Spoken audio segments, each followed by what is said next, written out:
Now, carrying on from the two videos I've done earlier this week, I've cast my mind back to another thing, and this involves Dan Oakes as well. Now, when Dan Oakes and I were speaking, he asked me about the person known now as Soldier B. At the time, I wasn't going to run down someone who put his life on the line for Australia until I'd seen evidence to the contrary. He was a soldier. He deserved my support. But I wasn't also going to change the truth just to because it wasn't inconvenient. And I told Dan Oakes about a letter that I'd seen on the system of Special Operations Command.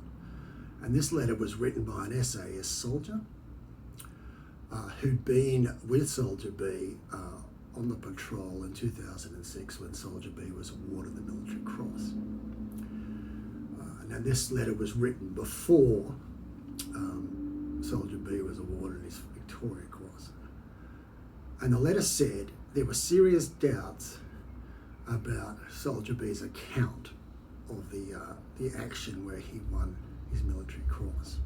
He made himself look very brave, fought off 16 people, etc. You can read the account on Wikipedia. Now this witness who was there said, and he gave a detailed why, he said that the way the shots were fired, it was only one weapon being fired, and he knew the sound of it, and it was one of our own weapons. And these guys know what they're talking about. And there was no sound of any enemy action. And reading between the lines, it looks like people were just being executed. Now, okay, just an allegation, but one that needs to be taken seriously. Now, that should have been investigated. Now, I imagine the commander saying, we had no idea that Soldier B was a murderer. But they did, because that letter was written to them, it was on the system, and credit where credit's due, the legal people at Special Operations Command, before I got there and put it on the system, it stayed on the system. If you do have a Freedom of Information claim, it should still be there. And if someone asks you to destroy it, if you're in defence, don't do it. There may be other copies. And if you're that very brave soldier who wrote that letter, I would be digging that out if it's on your system from around 2008. And I've got enormous amount of respect for you,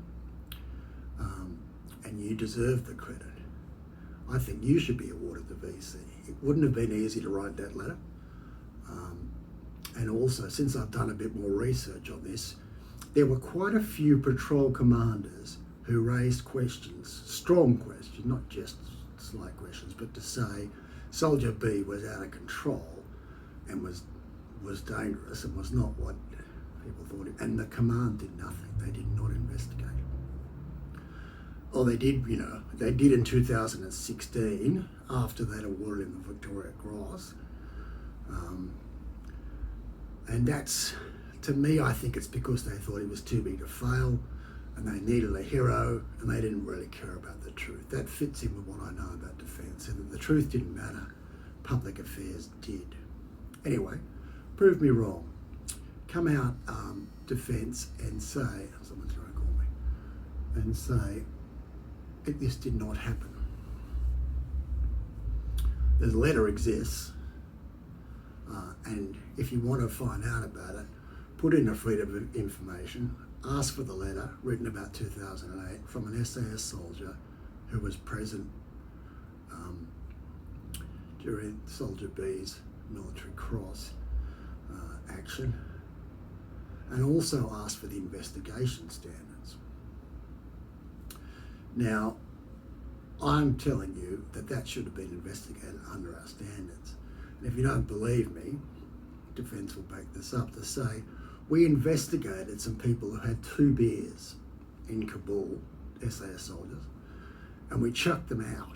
I tried to chuck them out. I did my best to defend them for having 2 beers. They didn't do anything. There was an incident, sure, but they weren't involved in the incident, and that was clear. But they had 2 beers, And at the same time, this is what made me sick. A week before, a general from the SAS had been drunk as a lord in the same place. And he didn't bother to defend these soldiers. He didn't say, look, it might not have been great what they did, but you need to know we all got drunk when we were in Kabul. And that doesn't make it okay, but you need to punish them, possibly keeping that in mind. No, he kept his mouth shut, of course. And which I found pretty disgraceful. But what makes my blood boil is that they had an allegation that someone was a murderer 4 years before that, and they didn't investigate that. That's a pretty bad double standard.